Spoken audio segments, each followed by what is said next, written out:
963 contrataciones para mantener 100 puestos cubiertos. No es una errata, es una línea del libro de personal de Ford en 1913. Un año después, la empresa duplicó el salario y durante un siglo nos han explicado por qué. Lo que el propio Ford escribió después es la parte que nadie te cuenta. La versión que todos repiten suena preciosa. Ford subió el sueldo para que sus obreros pudieran comprarse el coche que fabricaban. El capitalismo bueno, el patrón que reparte. Durante un siglo, esa frase se citó en escuelas de negocio y discursos políticos. Créetela un minuto más. Nosotros abrimos los informes para que no te los vendan cerrados. Y el expediente de enero de 1914 dice otra cosa. Dentro no hay un gesto, hay una hoja de costes. La cifra que derrumba la leyenda no son los $5. Es la que Ford tenía en el libro de personal el año anterior. Y la vamos a reconstruir capa por capa, hasta que la leyenda no se sostenga sola. Retrocede un año. En Highland Park, Ford acaba de terminar la cadena de montaje móvil. Antes, ensamblar un chasis del Model T ocupaba más de 12 horas de trabajo. Después, 93 minutos. La productividad se dispara y el precio del coche cae. Sobre el papel es un éxito absoluto. En la planta, algo se rompe. En 1914, 3 líneas paralelas escupían más de 1,200 chasis por turno de 8 horas. Cada hombre repetía un solo gesto, cronometrado, durante toda la jornada. El ruido no paraba. El ritmo ya no lo marcaba el capataz, lo marcaba la cinta. Y el trabajador dejó de decidir cuándo levantaba la cabeza. Ese trabajo tenía un precio invisible que no aparecía en ningún balance. Los obreros aguantaban semanas, a veces días, y se marchaban. No hacía falta un sindicato, bastaba con cruzar la calle y buscar otra fábrica. Detroit estaba llena. Ford no perdía hombres uno a uno, los perdía por millares, y cada salida abría un agujero contable. Empecemos por lo pequeño. Cada mañana, alrededor de 1 de cada 10 trabajadores simplemente no aparecía.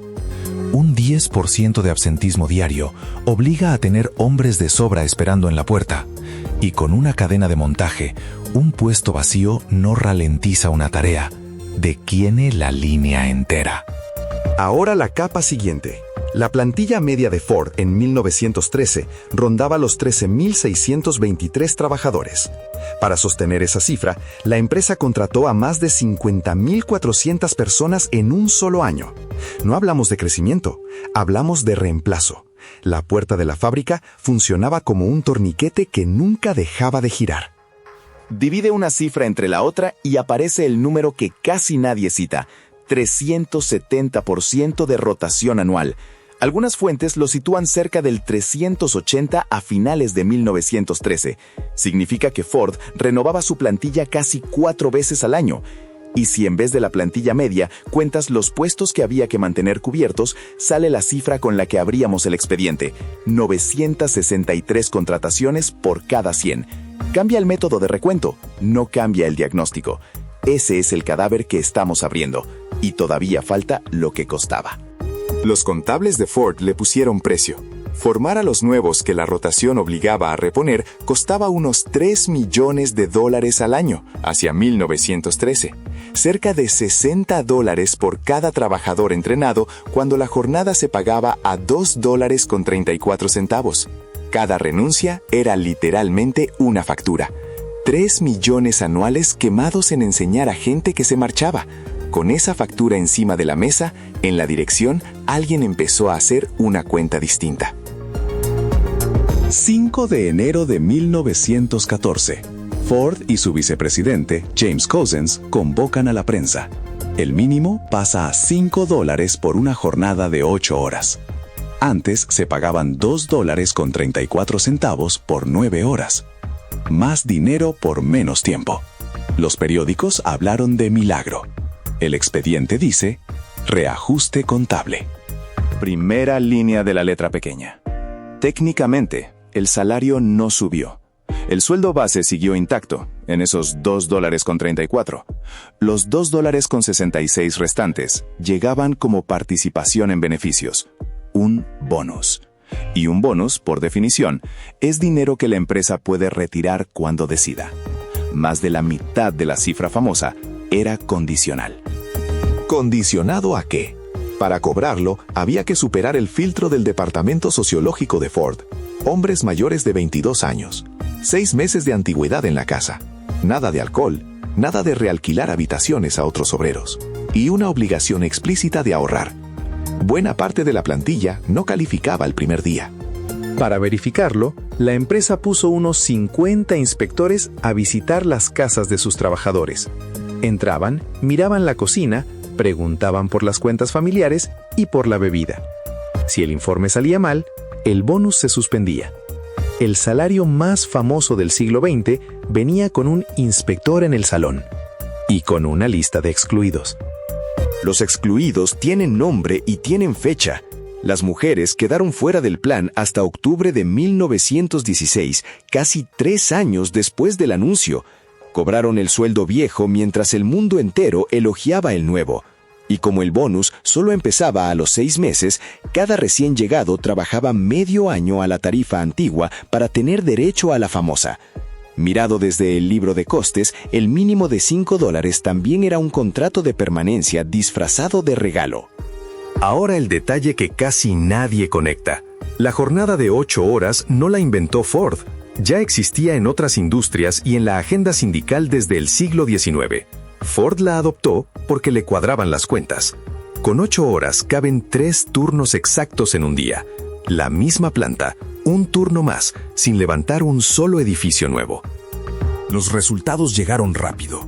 La producción del Model T pasó de unas 170,000 unidades en 1913 a más de 200,000 en 1914. El precio del coche siguió bajando, camino de los $440. La misma fábrica, la misma superficie, más coches, y el sueldo más alto de Detroit pagándose solo. Y fuera pasó algo que Ford no había prometido, pero sí calculado. ¿Recuerda cómo empezaba esto? En 1913, bastaba con cruzar la calle para encontrar otra fábrica. En enero de 1914, la calle se llenó al revés. Miles de hombres se agolparon frente a Highland Park buscando empleo. Y en pleno invierno, la policía terminó dispersando a la multitud con mangueras de agua. Desde ese día, Ford ya no contrataba a quien apareciera. Elegía. El poder de selección cambió de lado. Y la cifra protagonista se desplomó. La rotación cayó del 370% al 54% en 1914. Al año siguiente, al 16%. En 24 meses, la fábrica pasó de renovar su plantilla 4 veces al año a conservarla casi entera. Faltaba solo que alguien lo dijera en voz alta. 8 años después, en 1922, Henry Ford publicó su autobiografía. Ahí lo dejó escrito sin rodeos. Pagar $5 al día por una jornada de 8 horas fue una de las mejores medidas de reducción de costes que jamás tomaron. No lo dice un crítico, lo firma el propio patrón, en su libro. Ahora la honestidad forense, porque el mito contrario también es falso. Raff y Somers calcularon que el ahorro por menor rotación cubrió solo alrededor del 6% del coste del plan. Decir que la rotación por sí sola pagaba el sueldo simplifica demasiado. El grueso del retorno vino de otro lado. Más esfuerzo por cada trabajador y el poder de elegir a los mejores de aquella cola. Es decir, el cálculo no era más pequeño de lo que llevamos contando, era más grande. Ford no compró solo permanencia, compró intensidad y compró selección. Y ese cálculo no murió en 1914. Hoy, Gallup estima que reemplazar a un empleado cuesta entre la mitad y el doble de su salario anual. Esa es la aritmética que firma los seguros médicos, los bonos de permanencia y las acciones que se entregan a plazos. Nadie regala nada. Todo el mundo compara 2 números. El dato que te puedes quedar. Cuando te ofrezcan un paquete de beneficios, léelo como una partida de costes con tu nombre encima. Pregunta 3 cosas. ¿Cuánto es salario base y cuánto es bonus revocable? ¿Quién decide si lo cobras y bajo qué condiciones? ¿Y qué te obliga a quedarte para no perderlo? Lo que se puede retirar no es sueldo. Veredicto forense sobre los $5 al día de 1914. La cifra es real y mejoró la vida de miles de familias. Pero solo la mitad era salario. La otra mitad se cobraba pasando una inspección domiciliaria. Y el propio dueño la clasificó como recorte de gastos. No está podrido. La aritmética se cumplió. Pero la leyenda pesa más que el dato. Dictamen inflado. Ford no compró lealtad, la contabilizó. Si esto te sorprendió, busca nuestro video sobre el gurú que quebró su empresa para no pagar 23 millones. Y si te gustan los datos, busca Grift Wrapped. Suscríbete para la próxima autopsia.